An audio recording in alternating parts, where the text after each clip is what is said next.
Ready? Hello बच्चों, hope you are doing good and it's a very warm full day and today we are going to start our second topic. I hope आप लोगों को हमारा जो first topic how I had taught my grandmother to read written by सुधा मूर्ति, वो topic आपको बहुत अच्छा लगा होगा. So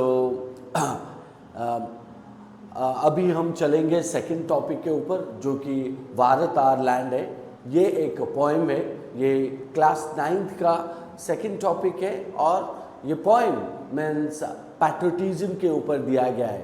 अगर आप देखोगे सो पहला टॉपिक मीन्स राइटर सुधा मूर्ति एजुकेशन के ऊपर दिए हैं और इंडिपेंडेंस के ऊपर दिए गए हैं. सो whereas जो सेकंड टॉपिक है वो एक पोएम है और वो पैट्रियोटिज्म के ऊपर दिया गया है और इसको मीन्स इसको लिखे हैं सुब्रमण्य भारती जो कि बहुत बड़े पोइट है और उनका लिखा ये जो poem Bharat our land so which is a very nice and also very interesting poem है जिसके जरिए बच्चे मीन्स जान पाएंगे कि किस हिसाब से मीन्स ये जो कंट्री इंडिया है वो यूनिक है, किस हिसाब से ये country means Bharat means natural and means other unique चीज़ों से भरा हुआ है. ठीक है, तो चलिए हम डिस्कस करते हैं ये पोएम को जिसका नाम है भारत आर लैंड, जिसको लिखे हैं Subramanya Bharti. So, but before we go to the poem, let me tell you about the title of the topic. So, we can see that the title of the topic, Bharat Our Land. So, if you see that, अगर आप देखोगे पहला जो word है, so वो भारत हिंदी में लिखा गया है और the second part is written in a foreign language, our land, English में. तो इससे पता चलता है कि poet किस हिसाब से मीन्स पैट्रियोटिक फीलिंग्स रखते हैं. पैट्रियोटिक का मतलब क्या होता है? देशभक्ति, राइट. देश के प्रति मीन्स पोइट का जो सम्मान है और पोइट का जो भावना है उसको उन्होंने मीन्स पोएम के टाइटल से ही पॉइंट आउट कर दिया है. So Bharat our land. Fine.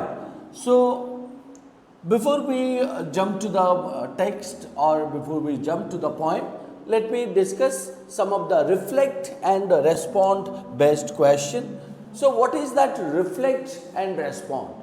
So reflect and respond इसीलिए दिया गया है कि मीन्स हम कोई कुछ चीज़ों को याद करें और उसके बेसिस पे हम अपना ओपिनियन दें और अपना मत दें.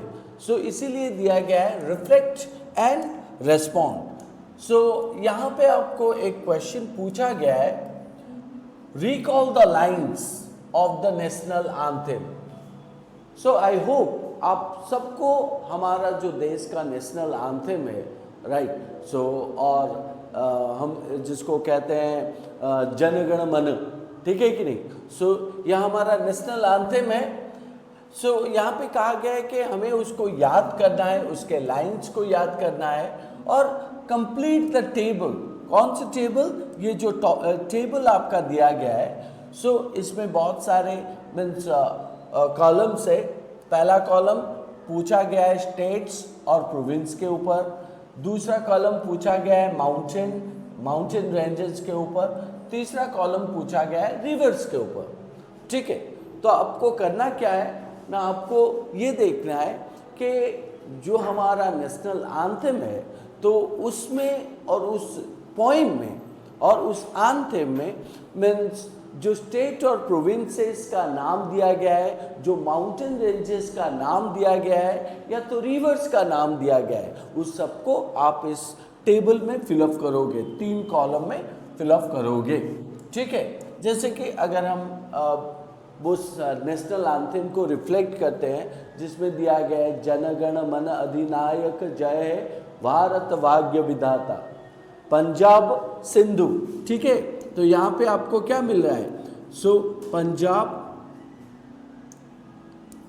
ओके, सो पहला पार्ट है पंजाब, सिंधु,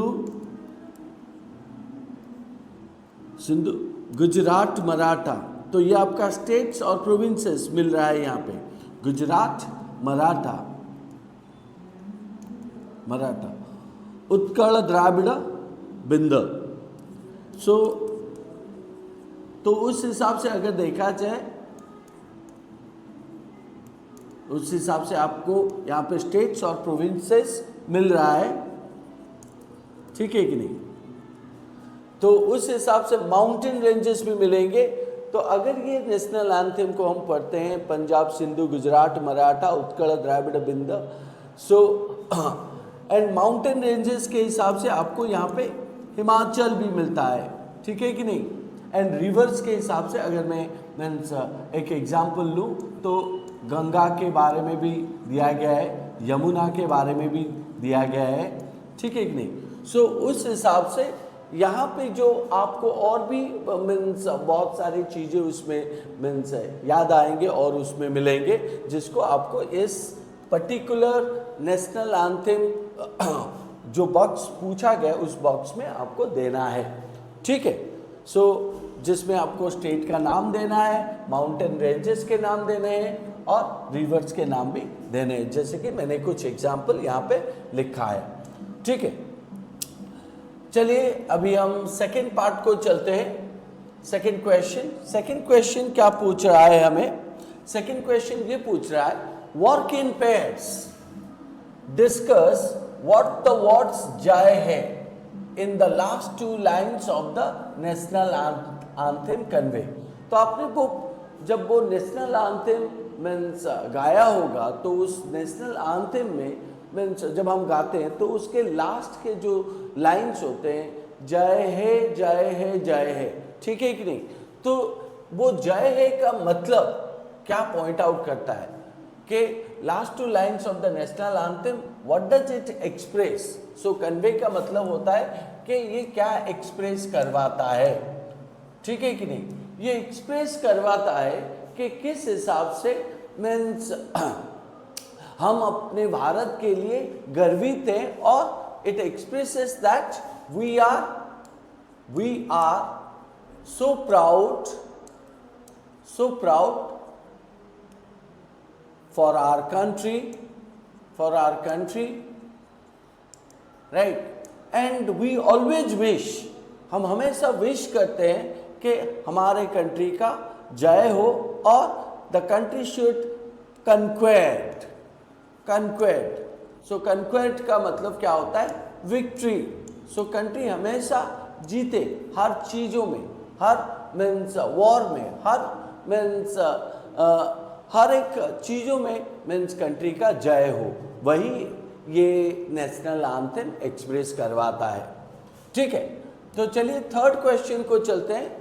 थर्ड क्वेश्चन को अगर देखें, रीड द अंडरलाइंड वर्ड्स। यहाँ पे जो जितने सारे क्वेश्चन दिए हैं, 4 क्वेश्चन दिए गए हैं। So read the underlined words in the given lines of the poem, choose the odd one out, right. Question आपका पूछा गया है odd one out. So odd one out का मतलब क्या है कि 4 वर्ड्स दिए गए हैं या तो 3 वर्ड्स दिए गए हैं, जितने भी सारे वर्ड्स दिए गए हैं उनमें से आपको आइडेंटिफाई करना है कौन सा वर्ड जो कि बाकी वर्ड से डिफरेंट है, और कौन सा वो 3 वर्ड एक ही आइडिया को रेफर करता है और एक वर्ड जो कि डिफरेंट है। तो यहाँ पे उसी को हम कहते हैं odd one out, that does not correspond with the meaning of the underlined word, right. So in that case हमें फाइंड आउट करना है कि कौन सा वो ऑप्शन है जो कि मीन्स ऑड वन है एंड जो सेंटेंस में दिए गए वर्ड के साथ मैच नहीं करता है, ठीक है। सो चलिए पहला क्वेश्चन को देखते हैं। शी इज पियरलेस, तो हमारा यहाँ पे पियरलेस अंडरलाइंड है। She is peerless, let's praise her. She is peerless, let's praise her. तो यह हमारा पियरलेस का मतलब क्या होता है वो हम देखेंगे, लेकिन उससे पहले हमें ऑप्शन देखना है। सो पहला ऑप्शन दिया है वैल्यूएबल, दूसरा ऑप्शन है इनकम्पैरेबल, तीसरा वर्ड है अनमैच्ड, ठीक है।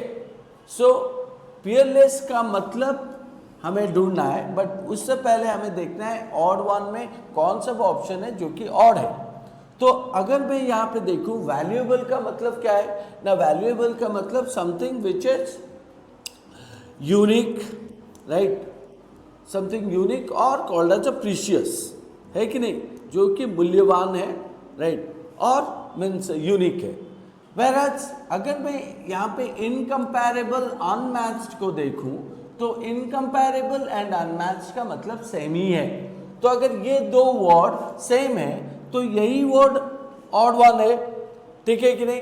तो इसका मतलब यहाँ पे जो दिया गया है she is peerless let's praise her, तो इसका मतलब आप बोल सकते हो कि पियरलेस का मतलब इनकम्पैरेबल और अनमैच्ड है। कैसे पता चला? तो अगर हम कहते हैं इनकम्पैरेबल मतलब जिसका कोई कंपैरिजन नहीं है, सो जो कि एक ही है, और अनमैच्ड का मतलब जिसका कोई मैच नहीं है। तो उस हिसाब से अगर मैं कहूँ she is peerless let's praise her, it mean she is incomparable, she is unmatched, let's praise her. So valuable का मतलब प्रीशियस हो सकता है, but valuable can not be use with the incomparable और अनमैच्ड, सो उसका सिनोनिम नहीं हो सकता है। तो यहाँ पे हम देखें तो आंसर क्या होगा, वैल्यूएबल, जो कि ऑड वन आउट है। Hope you understood this.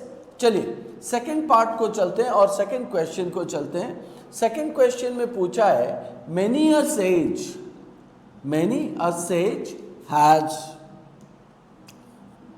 Says has sanctified। अगर मैं यहाँ पे sanctified को ऑड वन के हिसाब से लिया गया है, ठीक है। So many a says has sanctified का मतलब क्या होता है? अगर मैं कहूँ sanctity, sanctuary, सो saint का मतलब होता है होली, होली का मतलब क्या है? प्यूरिफाइड और प्योर, isn't it? तो यहाँ पे जो पूछा गया है मेनी अ सेज हैज प्योर्ड और ब्लेस्ड, हम कह सकते हैं प्योर्ड और ब्लेस्ड दिस लैंड। तो यहाँ पे मुझे आंसर मिल गया। तो सैंक्टिफाइड का मतलब ब्लेस्ड हो सकता है, सैंक्टिफाइड का मतलब प्यूरिफाइड हो सकता है, बट सैंक्टिफाइड का मतलब अपलॉडेड नहीं हो सकता है। क्यों? क्योंकि अपलॉडेड का मतलब क्या होता है कि जब आप किसी को मीन्स क्या करते हो, कोई अगर अच्छा काम कर रहा है तो आप उसके लिए ताली बजाते हो, सो अपलॉड, और उसको अप्रिशिएट करते हो। लेकिन यहाँ पे सैंक्टिफाइड का मतलब होता है ब्लेस्ड और purified, right. So blessed and purified means क्या है ना, जनरली आप इसीलिए कहते हो कि कोई चीज़ बहुत ही रिलीजियस है, बहुत ही होली है, और मीन्स जिसको वरदान मिला है, तो उसी हिसाब से अगर कहें सैंक्टिफाइड का मतलब यहाँ पे प्यूरिफाइड या तो ब्लेस्ड हो सकता है, and uploaded is the only option which is the odd one out here, ठीक है। तो इसलिए क्वेश्चन 2 का आंसर क्या होगा, अपलॉडेड, जो कि मीन्स करेस्पॉन्ड नहीं करता है सैंक्टिफाइड के साथ। यहाँ पे वैल्यूएबल करेस्पॉन्ड नहीं करता है पियरलेस के साथ, ठीक है। चलिए coming to the third question, and here all auspicious things are found, fortunate, fantastic, favourable. तो यहाँ पे जो वर्ड अंडरलाइंड हुआ है वो ऑस्पिशियस है।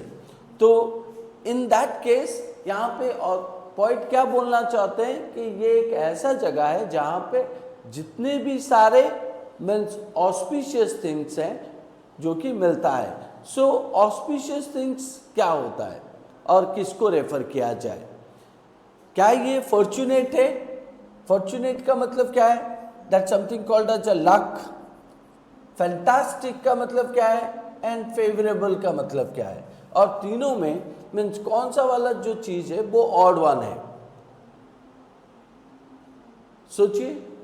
तो अगर हम यहाँ पे ये कहते हैं and here all auspicious things, auspicious means something which is called as a fantastic भी कह सकते हैं, और something which is called as अ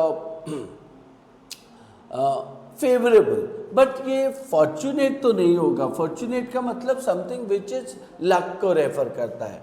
तो उस हिसाब से अगर कहें fortunate is the only option which is odd one.